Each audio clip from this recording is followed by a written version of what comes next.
एक बार female reproductive system पढ़ा देते हैं, फिर आपको कोई प्रॉब्लम नहीं आएगा। जिस तरह से मेल का जो पेनिस होता है ना, उसका एक काम है पेशाब करना, दूसरा स्पर्म को केवल पहुंचाना है, ना वो स्पर्म को बनाता है ना कुछ करता है, स्पर्म को केवल क्या कर देता है, पहुंचा देता है। उसी तरह फीमेल का रिप्रोडक्टिव सिस्टम में वेजाइना जो है वो मेन अंग नहीं है, वो यूरिन पेशाब के काम में आता है और स्पर्म को रिसीव करने का एक रास्ता है, ना कि वेजाइना कोई और काम करता है। मेन जो होता है वो क्या होता है भाई, ओवरी होती है। अब ये हो गया यूट्रस। देखिए यूट्रस ठीक पेट के पास होता है, नाभि के पास यहाँ पे क्या होता है, यूट्रस होता है। जहाँ नाभि होता है ना, महिलाओं का नाभि, वहीं पे होता है यूट्रस। अब यूट्रस से जो होते हैं वो ओवरी होते हैं सब। यहाँ पे ये ओवरी हो गए सब। यहाँ ये वाली जो होती है ना, ये इसे हम लोग कहते हैं ओवरी। ये देख, ये ओवरी और ये भी ओवरी होती है। देखो वो जिस तरह से मेल में 2 ठो टेस्टिस था ना, वो क्या बनाया था, अब जरा देखिए तो। पेनिस का मेन काम क्या था, इसको पहुंचा देना, और वैस का काम क्या था, इसको लेकर आना, और टेस्टिस का काम था इसे बना देना। सेम फीमेल में भी होता है, बस देखिए ध्यान से अब कैसे। फीमेल में किसी चीज को पहुंचाना नहीं रहता है, बस यही अंतर है। फीमेल का ये वाला भाग जो है टेस्टिस, ये क्या है, ओवरी है। ये क्या है, ओवरी। कितने ओवरी होते हैं, 2। मेल में टेस्टिस कितने होते हैं, 2। भैया मेल का टेस्टिस क्या बनाया था, स्पर्म बनाया था, तो फीमेल का ओवरी क्या बनाएगा, ओवरी बना देगा ओवम को। किसे बना देगा, ओवम को। जबकि अगर आप देखेंगे तो मेल का जो ये था टेस्टिस, क्या बनाया था भाई, टेस्टिस क्या बनाया था, स्पर्म को बनाया था। समझ में आ रहा है कि नहीं आ रहा है, टेस्टिस स्पर्म को बनाया, और ये शरीर के अंदर मतलब मुख्य जननांग था ये यहाँ पर। वैसे ही इनका फीमेल में देखिए ओवरी की संख्या कितनी होती है, 2। ओवरी की संख्या 2 क्या बनाता है, ओवम बनाता है। ओवम मतलब अंडा, फीमेल में अंडा होता है, मेल में शुक्राणु होते हैं। मेल में क्या होते हैं, शुक्राणु, स्पर्म होते हैं सब। फीमेल में 2 होती है। इसमें अगर मान लीजिए जनवरी में ये वाला काम किया ना, तो फरवरी में ये वाला काम करेगा, मतलब एक एक महीने का गैप रहता है। तो इनका जो महीना होता है वो 28 दिन का होता है, यानी मेंस्ट्रुएशन साइकिल साल में 13 बार आते हैं। क्योंकि 28 का महीना करेंगे ना, तो महीना कितने साल में कितने महीने हो जाते हैं, 13। वो बात की टॉपिक है। अभी ओवरी समझिए, ओवरी किसको बनाता है, ओवम को बनाता है। ओवरी किसे बनाएगा, ओवम को बनाएगा। ओवम एक अंडा होता है, ओवम क्या होता है, अंडा होता है। लेकिन इस अंडे की एक खराबी क्या होती है कि इसके पास माइट्रोकांडिया नहीं होता है। जबकि स्पर्म को देखेंगे ना, तो स्पर्म के पास माइट्रोकांडिया होता है। स्पर्म की ये जो पीछे वाली पूंछ है, ये माइट्रोकांडिया होती है, इसे ढकेल के आगे लेके चला जाता है। इसलिए स्पर्म आगे बढ़ सकता है, ओवम कभी भी आगे नहीं बढ़ सकता है। वो केवल ओवम, ओवरी में जब ओवम बड़ा हो जाता है तो यहाँ आके रुक जाता है। इस पतली सी नली को देखिए, ये नली जो है ना, ये इस पतली सी नली को फॉलोपियन ट्यूब कहते हैं। कौन सी ट्यूब, फॉलोपियन ट्यूब कहते हैं। ये वाला एरिया होता है यूट्रस। यूट्रस को गर्भाशय कहते हैं। बच्चा इसी गर्भ में रहता है, नहीं कहता है तुम्हारे गर्भ में बच्चा है। तो गर्भ मतलब क्या होता है, गर्भाशय, गर्भाशय होता है। इंग्लिश में इसे यूट्रस कहते हैं, देहात के लोग इसे बच्चादानी कहते हैं। इसी में बच्चे रहते हैं सब यहाँ पर। और ये जो गर्भाशय है, ये आगे जाके जुड़ा रहता है वेजाइना से। किससे जुड़ा रहता है, वेजाइना से। अब देखिए ध्यान से, स्पर्म जो है वो वेजाइना के रास्ते यहाँ आके डिस्चार्ज होता है। यहाँ पे आके स्पर्म क्या हो जाता है, छूटता है। अब स्पर्म में जो शुक्राणुओं की संख्या होती है, 7 ml स्पर्म में शुक्राणुओं की संख्या लगभग 10 से 20 लाख होती है। 10 लाख होते, 20 लाख, 20 लाख स्पर्म होते हैं, जिसमें जरूरत केवल एक की है। जरूरत किसकी है, एक की है, जरूरत एक की है। लेकिन 7 ml स्पर्म में लगभग 20 लाख शुक्राणु होते हैं। अब उसमें से कुछ शुक्राणु इस डायरेक्शन में जाते हैं, कुछ शुक्राणु इस डायरेक्शन में जाते हैं, क्योंकि उनको रास्ता थोड़ी पता है कि भाई कुछ इधर, कुछ सामने चले जाते हैं।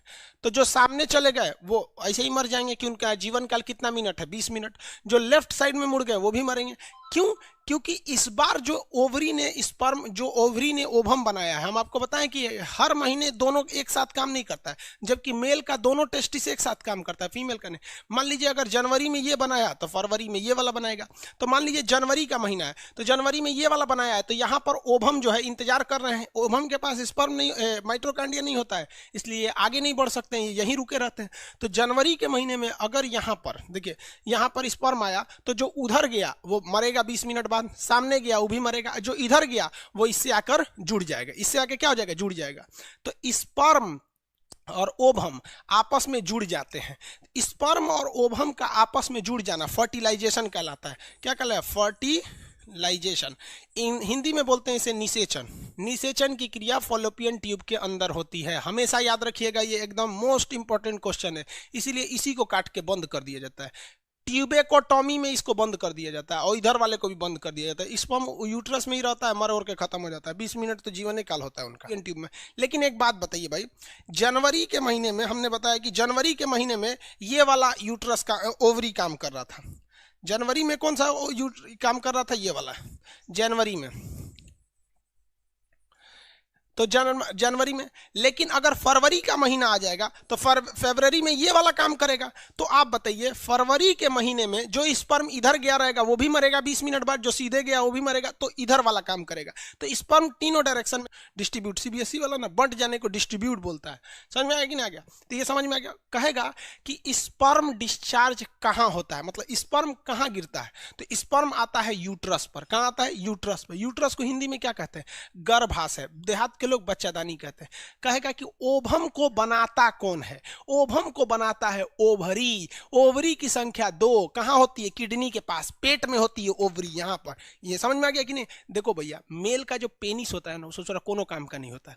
फीमेल का जो वेजाइना होता है किसी काम का नहीं होता। पेनिस केवल स्पर्म को पहुंचाता है और वेजाइना केवल स्पर्म को रिसीव करता है। मेन काम अंदर होता है ये ओवरी का। यहीं से बच्चे जन्म ले सकते हैं। आगे समझ में आ गया इन लोगों को? किसी को कोई दिक्कत नहीं। अगला समझिए ध्यान से। बच्चे कब होंगे? जब तक निषेचन नहीं होगा। निषेचन मतलब स्पर्म और ओवम जब मिलेंगे। स्पर्म और ओवम यानी शुक्राणु और अंडाणु दोनों कहाँ मिलते हैं? फॉलोपियन ट्यूब पर। कहाँ मिलते हैं? फॉलोपियन ट्यूब पर निषेचन हो जाता है। यहाँ देखिए, ये यूट्रस है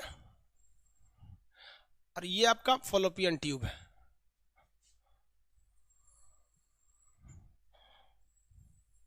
ये फॉलोपियन ट्यूब है, ये यूट्रस है। इसमें समझिए गैमेट क्या होता है। गैमेट इधर ये मेल का टेस्टिस है, स्पर्म रहेगा यहाँ पर। अब गैमेट किसे कहा जाता है? युग्मक। ध्यान से समझो, अब ये टॉपिक नहीं समझ में आएगा फिर। गैमेट किसे कहते हैं? मेल गैमेट, गैमेट और फीमेल गैमेट। मेल गैमेट को बोलते हैं स्पर्म। मेल गैमेट मतलब क्या होता है? स्पर्म। और फीमेल गैमेट किसे कहते हैं? ओभम को।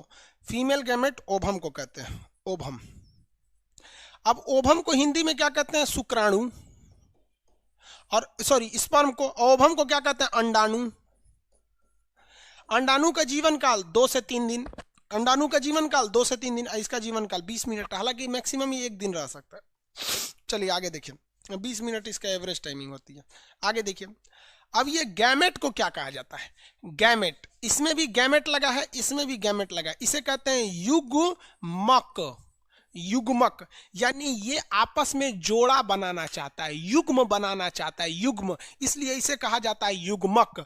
यह स्पर्म भी चाहता है कि जोड़ा बना ले ओभम के साथ, और ओभम भी चाहता है जोड़ा बना ले स्पर्म के साथ। तो जोड़ा बनाने वाले को गैमेट या युग्मक कहते हैं। जैसे ये मिलेंगे उस क्रिया को कहते हैं निषेचन।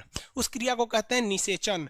बताइए, इंग्लिश में फर्टिलाइजेशन। निषेचन कहाँ होता है? फॉलोपियन ट्यूब में। निषेचन कहाँ होगा? फॉलोपियन ट्यूब में। तो चलिए इनका निषेचन करा देते हैं। ये दोनों आपस में मिल जाएंगे। दोनों आपस में क्या मिल जाए? मिल जाएंगे। तो जब ये मिल जाते हैं तो उन्हें कहा जाता है युग्मनज, जाइगोट। जाइगोट हिंदी में कहते हैं युग्मनज। देख बबुआ, यहां था युग्मक, इसमें कहेंगे युग्म नज। जब दोनों आपस में मिल गया तो ये हो गया युग्म नज।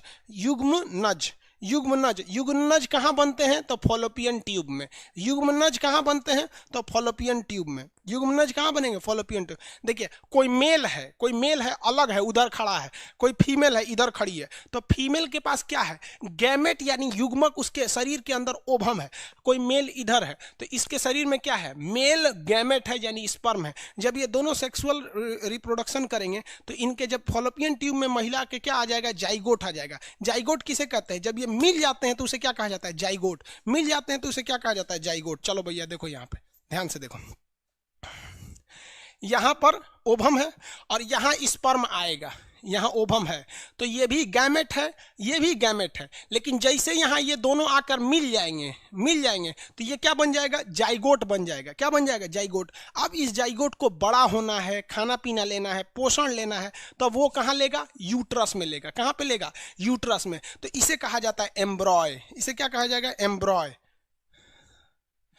एम्ब्रॉय,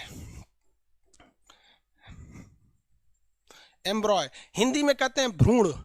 हिंदी में क्या कहते हैं, भ्रूण। बताइए भ्रूण का विकास कहाँ होता है, यूटेरस में, यानी गर्भाशय में होता है, यूट्रस में होता है। भ्रूण का विकास यूट्रस में होता है। भ्रूण कितने दिन तक रहता है, 9 महीने तक। 9 महीने तक भ्रूण रहता है। और भ्रूण जैसे जन्म ले लेता है तो उसे बच्चा कहते हैं। कोई बच्चा अपनी माँ के पेट में है और 1 घंटा बाद उसका जन्म हो जाएगा, तब तक आप उसके भ्रूण कहेंगे।